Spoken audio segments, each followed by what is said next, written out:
Of the assortment of different mistakes that you could make at the gym, I would rank this one as being, without a doubt, by far the #1 worst mistake of them all. It will lead to significantly reduced muscle growth and a whole heck of a lot of frustration to boot. And here's one of the worst parts about it.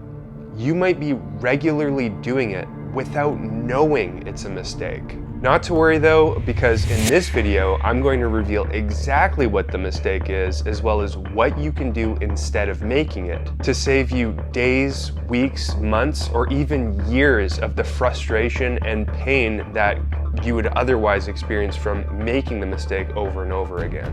Just before we dive in, I have a really quick ask of you. It would mean a lot if you drop this video a like and consider subscribing to my channel. Each like does a tremendous amount to support the growth of this channel and is very appreciated. Thank you. All right, let's dive in. So, just what exactly is this mistake? It's training through pain. Now, you might be thinking, but shouldn't I be feeling pain when I'm working out? No pain, no gain, right? Well, yes, but it depends on the kind of pain, and being able to identify the exact kind of pain is super important. The kind of pain that's okay to train through, and that you should even probably expect to train through, is the feeling of tension or burning directly on your muscles, or a sense of total body exhaustion when doing the big technical compound exercises like squats or deadlifts. The kind of pain that you should be wary of not training through is the kind that leaves your joints and connective tissue hurting. Here are some examples of what we'll call bad pains. Pain around your elbows or wrists when doing bicep curls. Pain around your knees, hips, or ankles when doing Bulgarian split squats. Painful elbows, shoulders, or wrists when doing barbell bench presses, and so on. Basically, when you intuitively feel like a pain you're experiencing around your connective tissue or joints isn't good, it probably isn't. That being so, here's something that I think is important to mention. If you're training hard and pushing your limits with the intention of building muscle, those bad pains are bound to creep in every now and again. And that includes when you're training almost exclusively with great training technique and you're working through a very well thought out training program. Those pains are even what I would consider as being a cost of doing business when it comes to building muscle. The important thing, and I'm not exaggerating when I say this is important, is to make sure that you do not train through the pains and make them worse. You might be watching this and thinking, well, obviously we shouldn't be training through that kind of pain. But for some of you, I know that that is easier said than done. Oh, From my own personal experience, there were times where I trained through those kinds of bad pains simply because I didn't know any better. I often thought that the damaged tissue would heal despite going back to the gym and continuously re-aggravating it. Idiot! But of course, it would never heal, since continuing to train through it, it would only get worse and worse and worse. There were other times where I kept training through bad pain when I was mentally and emotionally attached to particular exercises or progression schemes. For example, I remember a time where I was experiencing ongoing knee pain when doing barbell back squats. But because I was mentally and emotionally fixated on doing that exercise and determined to keep making progress through it and lifting heavier and heavier, I trained through that bad knee pain only to make it much worse as a byproduct. So I get it. Sometimes not training through pain is much harder in practice than it is on paper. And maybe you've experienced that before too, where it was tough for you to stop training through pain because perhaps you were mentally or emotionally fixated on including whatever exercise or progression scheme was potentially causing that pain. Or maybe you were worried that if you changed what you were doing, that you would no longer see the same kind of muscle growth results that you'd been experiencing up to that point. I've definitely been there. Here's the thing. By continuing to train through those bad pains, you're almost certainly going to make them worse, or at the very least, you're going to delay their rate of healing. I learned that the hard way many times. Here's the good news.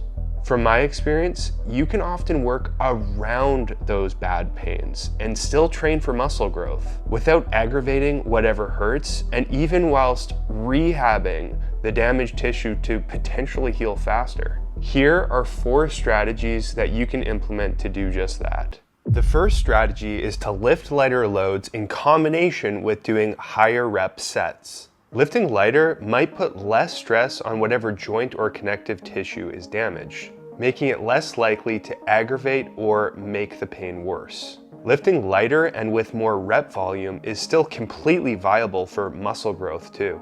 Since performing sets of up to 30 reps close to failure, maybe even more, is considered to be optimal for muscle growth. So you don't need to worry that lifting lighter weights will disrupt your ability to build muscle. There might be some rehabilitative benefits from lifting lighter weights and doing higher rep sets as well. By increasing the blood flow to whatever tissue is damaged, it could help to speed up the healing process. Here's an example of how you could put this into practice. If you feel elbow pain doing sets of 6 to 8 reps doing bicep curls, try lowering the load and doing somewhere between 50 to 30 reps per set close to failure instead.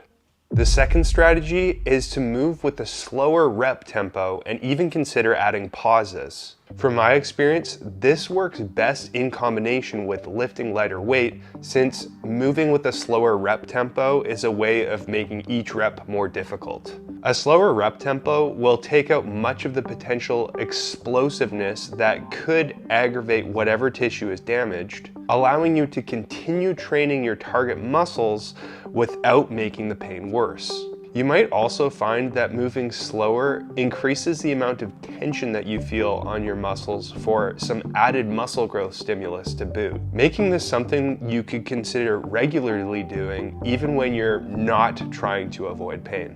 You could also try adding pauses to your reps. By doing so, you would be taking out any potential explosiveness during the part of the rep where your muscle goes from lengthening to shortening, which might considerably lower the amount of stress that's put on the damaged tissue. Here's an example of how this could look in practice. If you feel pain around your knees when doing sets of 8 to 10 reps on the leg press, you could consider lowering the load, slowing down the reps, and adding pauses doing sets of 15 to 20 reps instead. That might help to alleviate or to avoid the knee pain, whilst still leaving you with an insane amount of tension on your quads for continued muscle growth. The third strategy is to change your exercise setup or to modify your movement pattern. Here are several examples. If you feel shoulder pain when doing a dumbbell bench press, you could try changing your setup by tucking or flaring your elbows until you find the sweet spot where you no longer feel any pain. If you feel elbow pain when doing bent over dumbbell rows, you could experiment with rotating your wrists in combination with also tucking or flaring your elbows until you find the sweet spot. If you feel elbow pain when doing a cable triceps pushdown, you could consider using a different grip or experimenting with setting your elbows further or closer to your torso. And one more example, if you feel knee, hip, or ankle pain when doing a Bulgarian split squat, you could experiment with how far you plant your front foot from your back foot in combination with how vertical or upright you keep your torso or how much you lean forward during the movement. Sometimes all you need to do to work around pain is to change your positioning or the way you're moving to put less stress on the damaged tissue. And lastly, if you try implementing all of the above strategies within a given exercise and it still seems to aggravate the damaged tissue, then I would consider changing the exercise altogether. Sometimes the specific angle, resistance curve, or the positioning of a unique exercise can be enough to aggravate pain.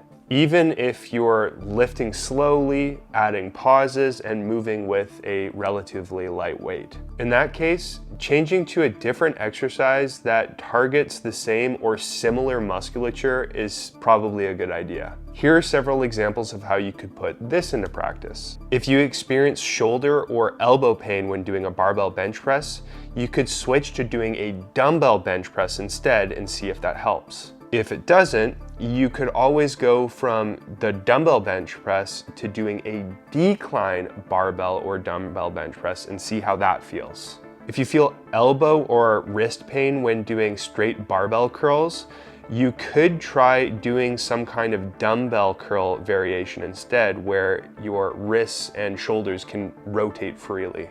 If you feel ankle, knee, hip, or lower back pain when doing barbell back squats, you could try changing to a leg press machine, where your body is fixed in a different position with an added element of stability.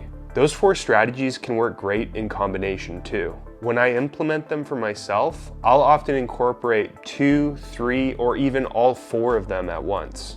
If a barbell bench press causes me shoulder pain, for example, I might do something like switch to deficit push-ups, just using my body weight for high rep sets, moving with a slower rep tempo and including pauses. Whatever you do, just make sure you don't train through pain. Doing so will almost always make it worse. There's no amount of pain meds or chiropractor appointments that can help you to heal if you continue to go back to the gym only to aggravate the damaged tissue over and over again. God, I can't feel my leg. Though I'm definitely not proud to admit it, this is something that I've had to learn the hard way. I've since made it a rule for myself never to train through pain. I would even go as far as calling that my golden rule of lifting. And my goodness, since following that rule and opting to implement the 4 aforementioned strategies to avoiding pain instead, my muscle growth progress has been interrupted by injuries significantly less frequently, and the quality of my training sessions has been as high as it possibly can be. Like you can imagine, working out is a lot more enjoyable without experiencing the pain and frustration that comes with having ongoing injuries. So if you adopt my golden rule too, and consider implementing my 4 strategies to work around pain when appropriate as well, I'm willing to bet that you'll see the same benefits that I have. And there you have it. I'd love to know your feedback. Did you find anything in this video to be particularly helpful? Let me know in the comments. Also, if you have any questions about anything that I've shared in this video, then you're invited to drop your questions in the comments. I'll do my best to answer. And lastly, if you found this video to be helpful, let me know by dropping it a like and consider subscribing to my channel for more videos like this one. You can follow me on my Instagram account too for more fitness content. Thank you so much for watching, and as always, lift hard, lift smart, and I'll see you in the next video.